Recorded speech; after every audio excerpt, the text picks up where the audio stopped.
আজ বানিয়েছিলাম লাউ বড়ি পোস্ত। চলো রেসিপিটা দেখে নেওয়া যাক।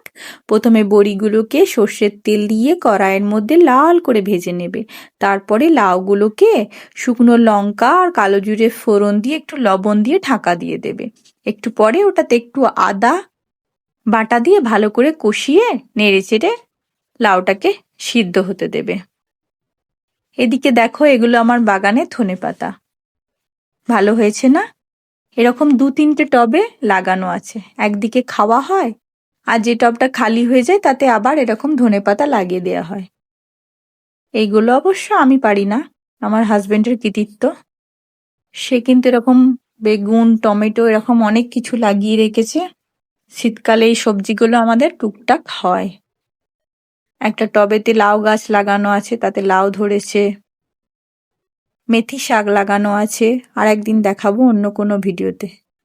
আমার ভিডিও যদি তোমাদের ভালো লাগে লাইক কমেন্ট আর শেয়ার করে দিও, ফলো করতে ভুলো না কিন্তু।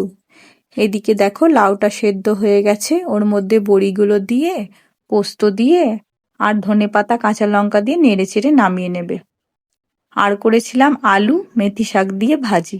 এই শীতের দুপুরে গরম গরম ভাতের সঙ্গে মেথি শাক আলু দিয়ে ভাজি খেতে খুব ভালো লাগে। আজকের মেনুতে ছিল মেথি শাক আলু ভাজা, লাউ বড়ি পোস্ত, আর ছিল সালাদ আর মুসুরির ডাল। কেমন লাগলো বন্ধুরা, কমেন্ট বক্সে জানিয়ে যেও। গল্প তোমাদের সঙ্গে আরও হবে। দেখা হবে অন্য কোনো ভিডিওতে। ততক্ষণ ভালো থেকো, সুস্থ থেকো।